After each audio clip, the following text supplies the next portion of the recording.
Welcome to another edition of the Hallelujah Gardening Guide. My name's George Malcolmus, founder of Hallelujah Acres, and we're so glad you joined us today for another edition. Today we're going to talk about how to plant seedlings into that garden bed that we have already prepared. I trust you'll enjoy the journey. Yesterday, I went to Lowe's and I purchased some starter tomato plants.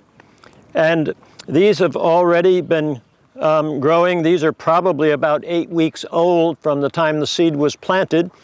I normally start my own tomato seed under grow lights in the house, but I wasn't able to do that this year, so I went and I purchased some, and that's what we're going to use today to show you how to plant in a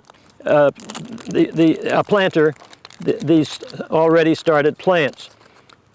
This comes in a peat pot. And you can plant the whole peat pot if you want, but what I looked for was 2 plants for the price of 1.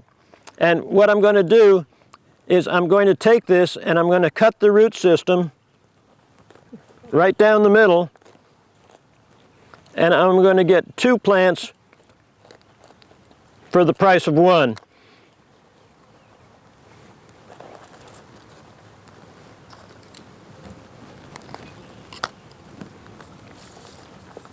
First thing I'm going to do is prepare the hole. I'm going to take about a tablespoon of tomato tone. This is a special fertilizer designed to grow nice big tomatoes. And I'm going to work that in the base of the hole. The next thing I'm going to do is I'm going to strip off the bottom leaves. Just pinch them off. And what I want to do now is to plant this lower in the ground than it was previously growing. Because what that will do, it will send out roots all along that stem that is under the ground and give the plant a much better start. I'm going to press it into the ground good and firmly, and then after my second one, we will water. I'm going to spread these out about 18 inches apart. You can spread them out further if you want to, but I like to do intensive gardening in my raised bed so I can get as much produce as possible.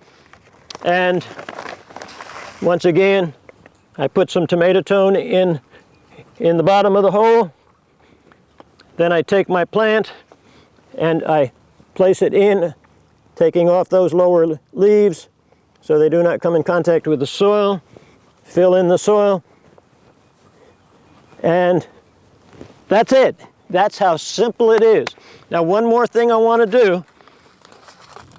I want to take my label and I want to put down tomato, which I already know what it is, the variety, and then the date.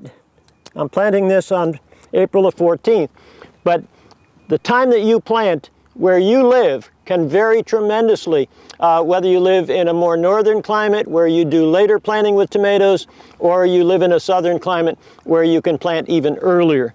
And so I'm going to also put the days to maturity, and the days on maturity, to maturity for this variety is about 70 days. So I'm going to put 70 days on there, and I will mark those.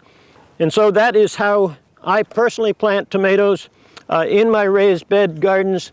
And it's a little early yet to plant my peppers, but my peppers will go in this same raised bed in the front row, and I will complete this back row with other varieties of tomatoes. I will probably also get some either watermelon or squash and plant them in the middle of the bed and let them overflow the ends of the beds so that we can get even more production from the same raised bed. Now we're going to plant some basil, a wonderful herb that Rhonda uses very, very frequently in her kitchen, and she makes the most wonderful basil pesto. that she puts on her whole grain crust as she makes pizza. She also breaks off some leaves and puts them in our blended salads each night. Basil is one of my favorite, and Rhonda's favorite too, herbs. And so we've got the container, as you saw in our last episode. We've already filled the container with a potting mixture, and we're just going to open up a space in the center to place these basil plants. Going to take off most of the peat pot that it came in. We're going to place it down into that hole. We're going to press it in.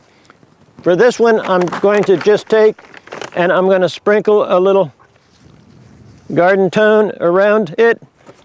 Work it in a little bit with my fingers. Water it in well.